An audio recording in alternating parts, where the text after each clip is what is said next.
Have you ever wondered why people start ignoring you the moment you become too available? Why the more you offer your time, energy, and attention, the less others seem to value it? It's almost as if generosity becomes invisible, and your presence, once appreciated, sinks into the background noise. Carl Jung, one of the most brilliant minds in depth psychology, believed this wasn't just a coincidence.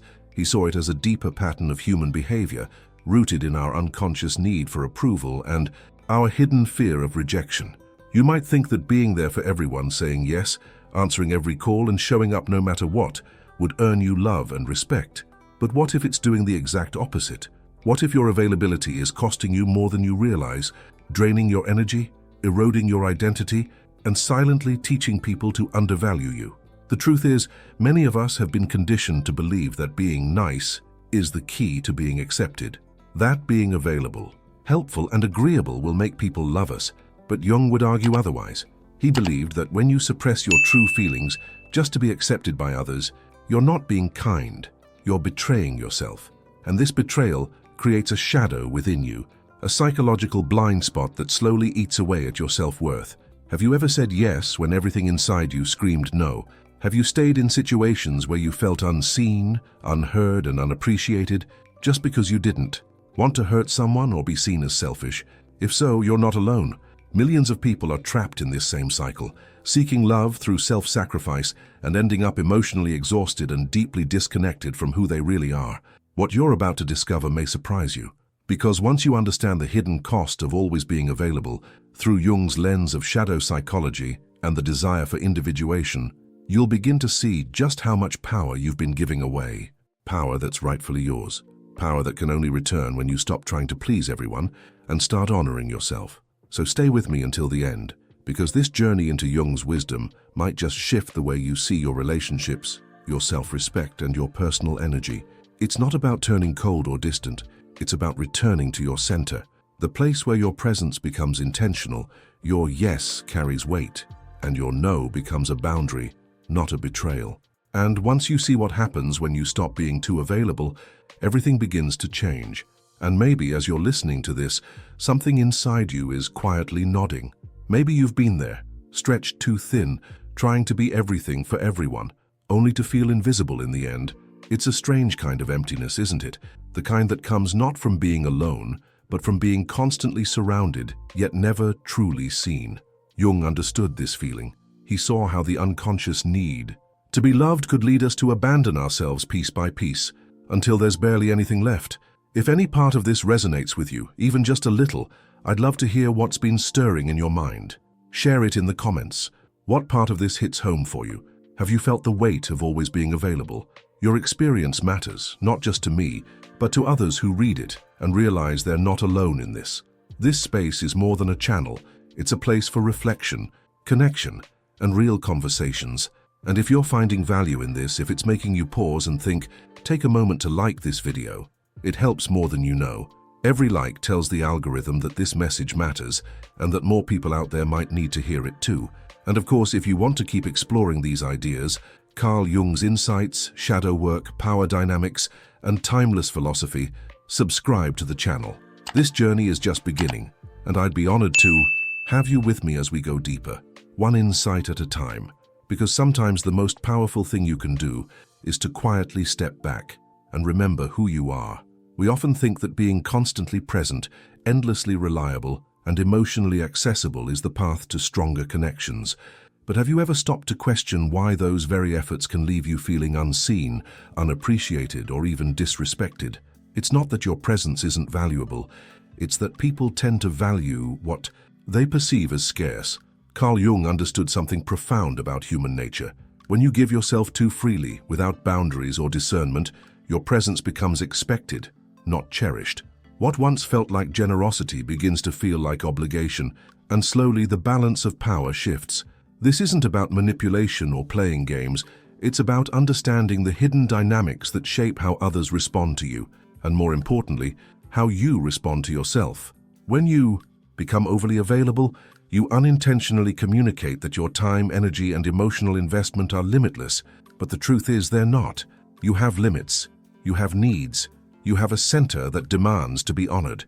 Ignoring that center in the name of approval is a silent form of self-abandonment. Think about the relationships in your life. How many of them truly feel mutual? How many feel one-sided, like you're always the one showing up, giving more, tolerating more, hoping they'll finally see your worth? That's the hidden cost Jung warned about. Not just the fatigue or the disappointment, but the erosion of your own identity. Over time, you start making decisions based not on what's true for you, but on what will keep others happy. And that's a dangerous place to live. This is where transformation begins, not with a dramatic confrontation, but with a quiet decision to see clearly. To recognize that being less available isn't cruel. It's conscious. It's a shift in mentality that says, I will no longer betray myself to belong. I will not trade my peace for temporary approval. This is the turning point, the moment when self-worth moves from theory to practice. And as uncomfortable as it may feel at first, it's also the beginning of reclaiming your power. Now I want to go even deeper into this idea, into the real reason why saying yes too often leads to feeling invisible, and how the unconscious mind reacts to that imbalance. Because once you see the truth, beneath the surface everything starts to change. Write in the comments, I felt this too. At first it feels harmless, being the one who always says yes, who shows up no matter what, who never makes things complicated. You call it kindness. You tell yourself it's compassion, responsibility, even love. But beneath that surface, something subtle starts to shift. You begin to notice the small signs, the unanswered messages, the broken promises, the moments where your presence is taken for granted. And the more you give, the less it seems to matter. This isn't about others being cruel. It's about a deeper dynamic at play. One that Carl Jung saw clearly. When you try to please everyone, you slowly disappear from yourself. What makes this even more complex is that it feels good, at least in the beginning. Being needed, being appreciated, being the one who's always there. But over time, this role becomes a trap. You stop asking yourself what you truly want. You suppress your needs to avoid conflict, and eventually you don't even realize you're wearing a mask. It's a performance of peace that costs you your inner truth. The impact is quiet, but powerful. You begin to feel disconnected from your own life.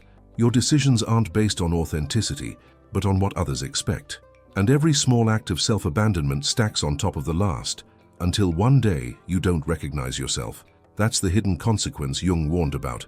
Not just being unappreciated, but being unknown, even to yourself. This is the part most people never talk about. The emotional weight of always being the good one.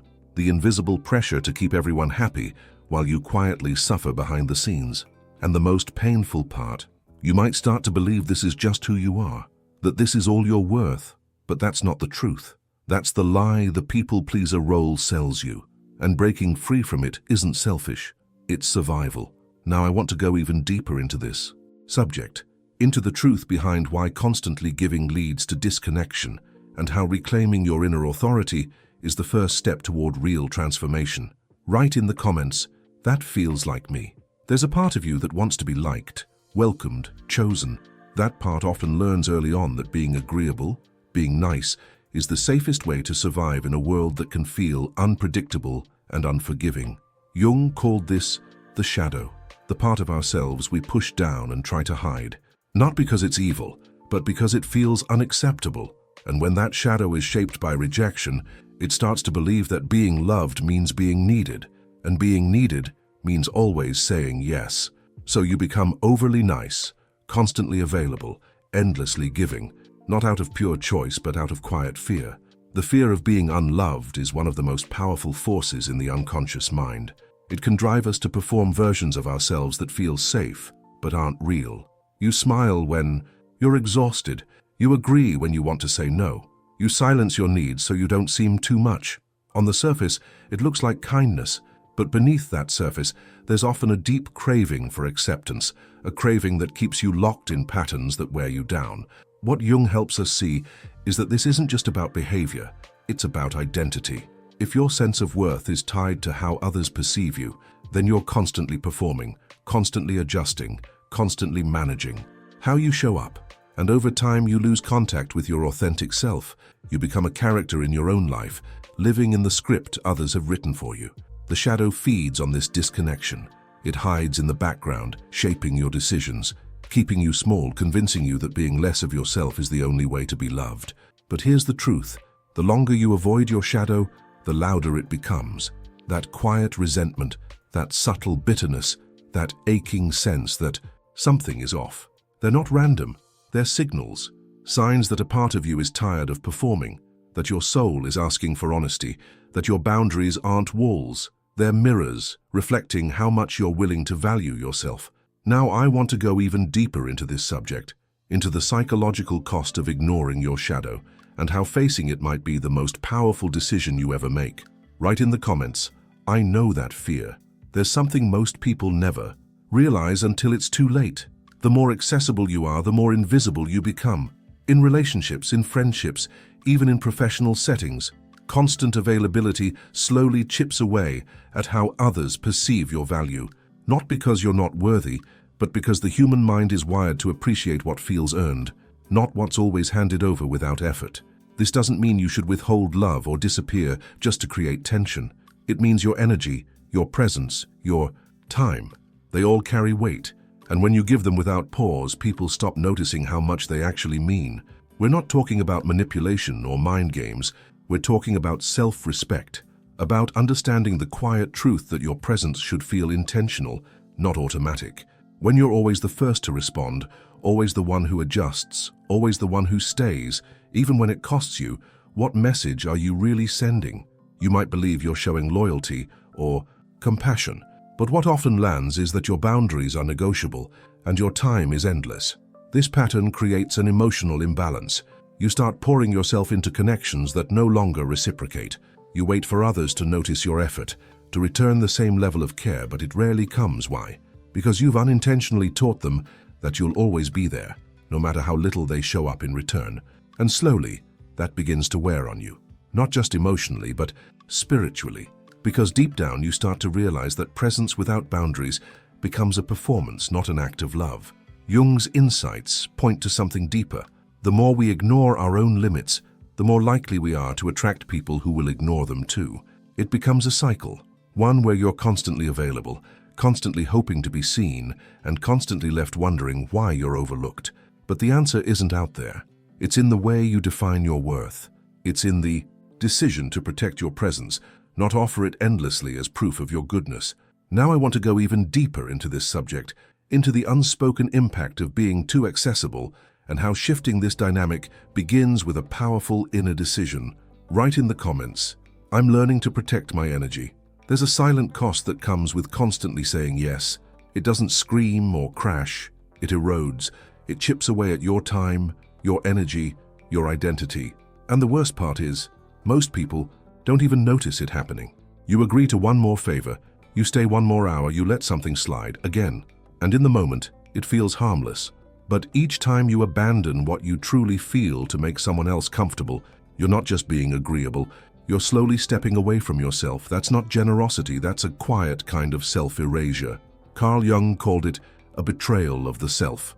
Not the social self, not the mask you wear in the world, but the deeper self, the one that knows your truth, your limits, your values. And when you ignore that voice long enough, you don't just lose your boundaries, you lose your inner compass. Decisions become foggy, your sense of purpose starts to fade, and the gap between who you are and who you're pretending to be grows wider every day. This is how burnout begins, not just physically, but spiritually. You wake up tired, not because of lack of rest, but because you're carrying the weight of a false self, a version of you built on other people's expectations. You begin to feel disconnected from your own life, as if you're playing a role that no longer fits, and yet you keep performing because stopping feels dangerous, because you've built your identity around being the one who never says no. But here's the truth most people avoid. Every yes that comes at the cost of your peace is a step away from your own alignment. It may feel like connection in the moment, but in the long run, it creates distance between you and your authentic life. And the longer you ignore it, the harder it becomes to hear your own voice beneath the noise. Now I want to go even deeper into this subject, into the psychological split that happens when you betray your own truth, and how healing begins when you finally learn to honor your own no. Write in the comments, I'm done betraying myself. There's a quiet ache that lives inside the heart of a people pleaser. It's not always loud, it doesn't always show, but it's there, lingering, Beneath the smiles, the helpfulness, the endless yeses, you give and give, hoping that one day someone will finally see you, not for what you do, but for who you are. And yet that moment rarely comes, because at the core of people-pleasing lies a hidden agreement. If I give enough, if I stay kind, if I never become a burden, maybe you'll choose me, maybe you won't leave. It sounds noble, it feels selfless, but what's actually happening is a kind of emotional negotiation, a trade of authenticity for safety. It's a way to control rejection without ever naming it, and the pain comes when that strategy fails.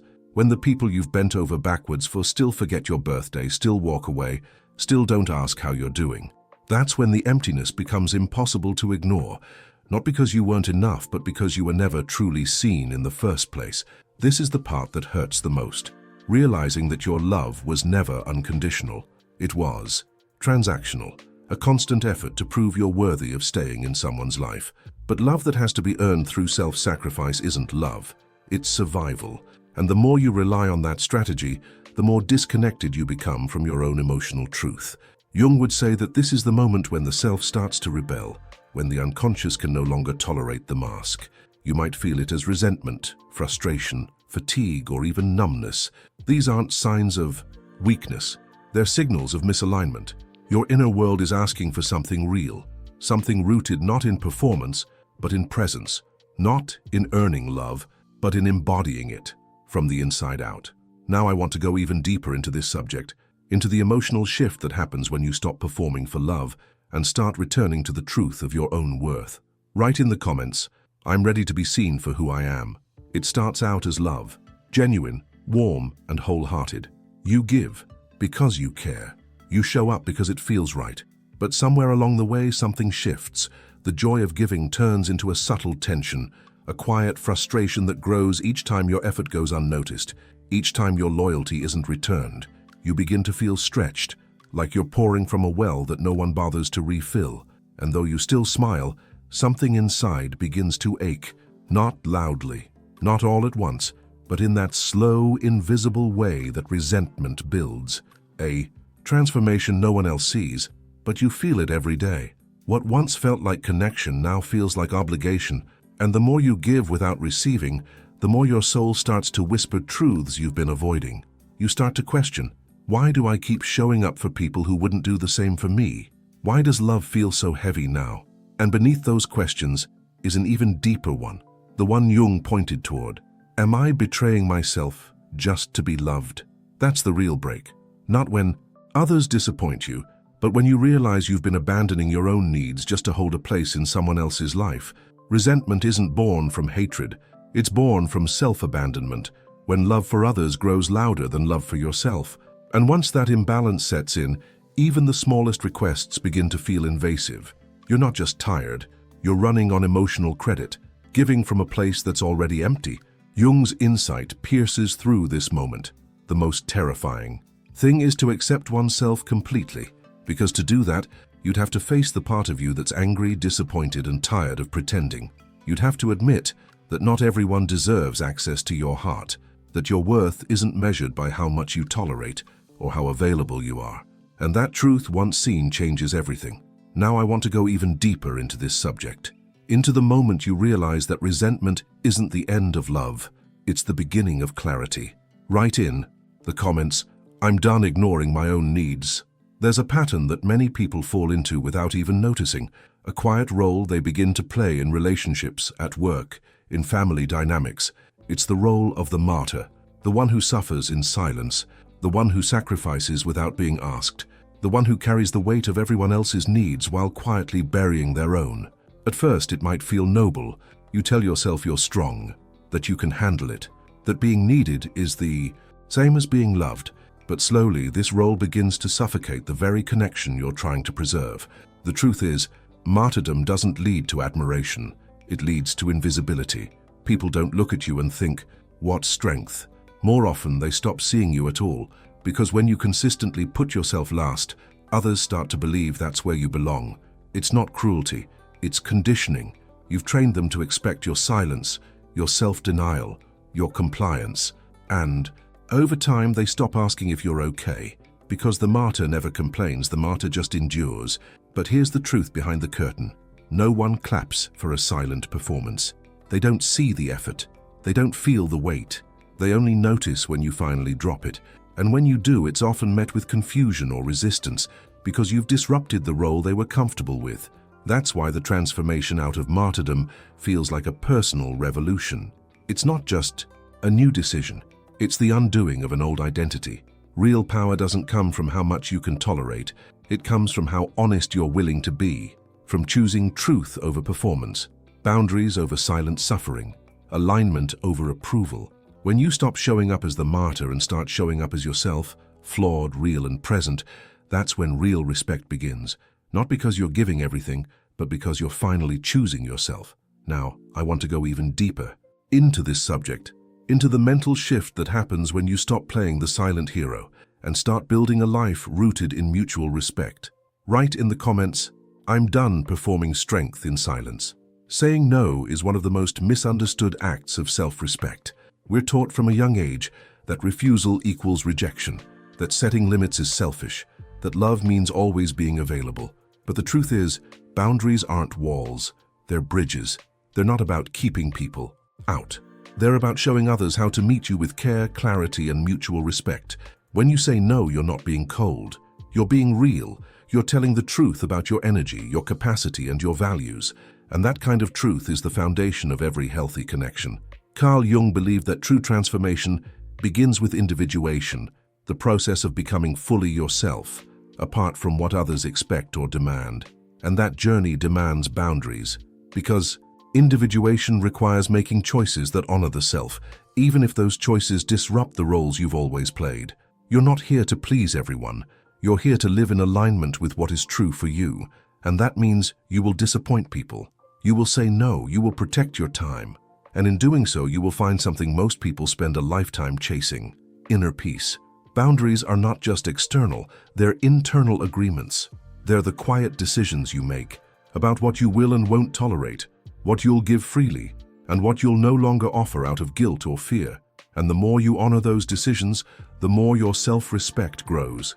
Not in a loud or aggressive way, but in a steady, grounded presence that others can feel.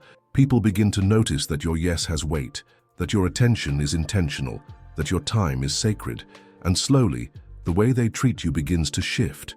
The real revelation is this: boundaries aren't a punishment, they're a mirror.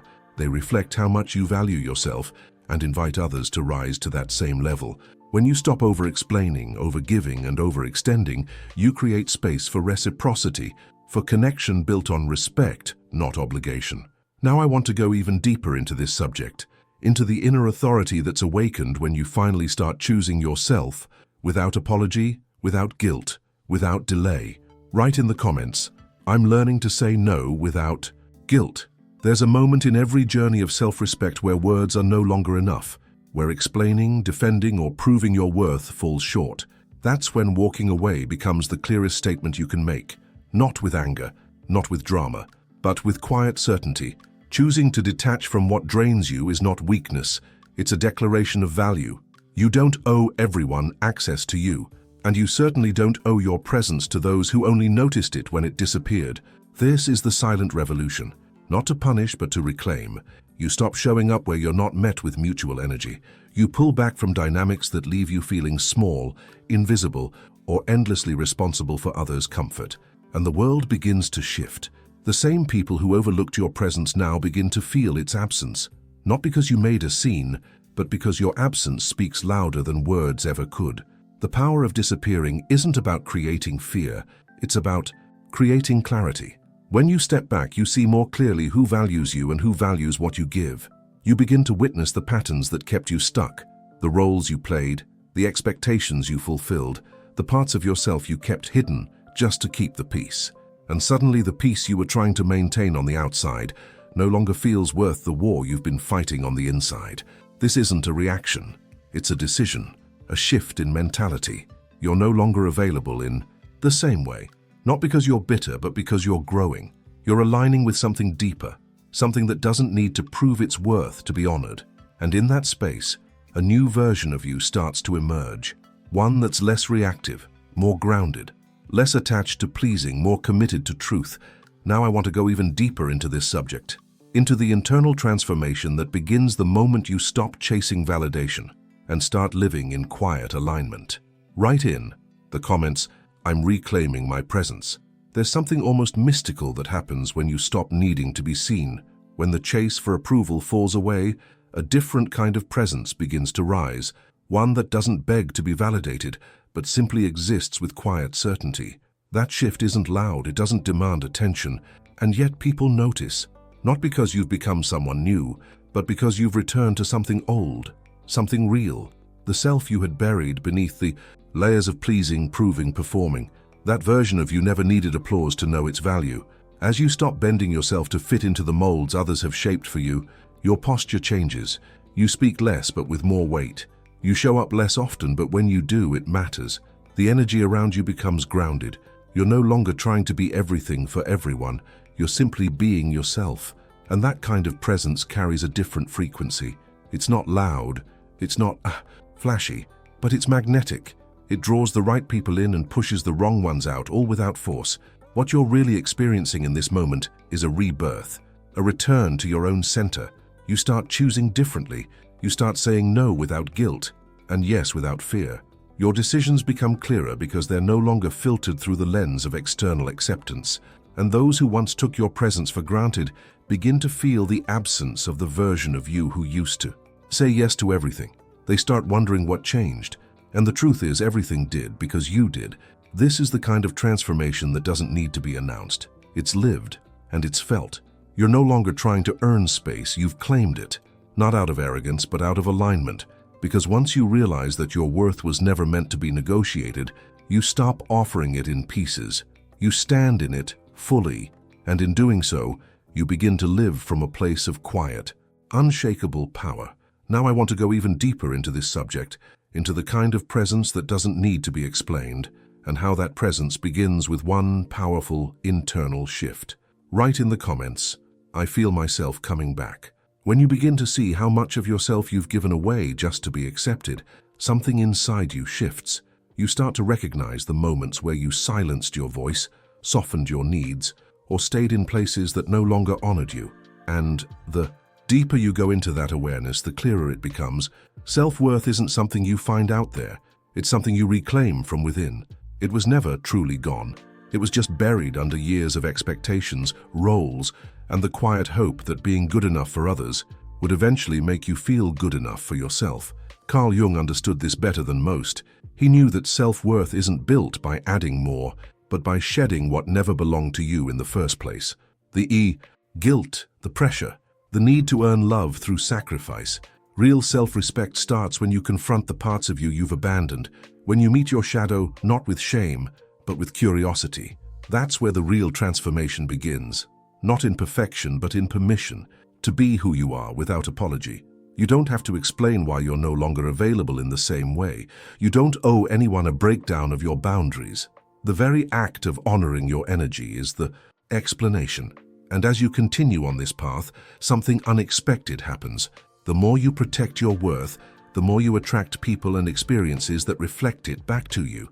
Not because you tried to impress anyone, but because you finally stopped trying. So ask yourself, what are you no longer willing to give away for free? Your peace? Your time? Your identity? This isn't about becoming distant or disconnected. It's about coming home, to your voice, to your needs, to your center. Because when you stop apologizing for your existence, you step into the kind of power that can't be taken, only claimed. Now I want to go even deeper into this subject, into the kind of self-respect that isn't just a mindset, but a lived decision that reshapes your entire life.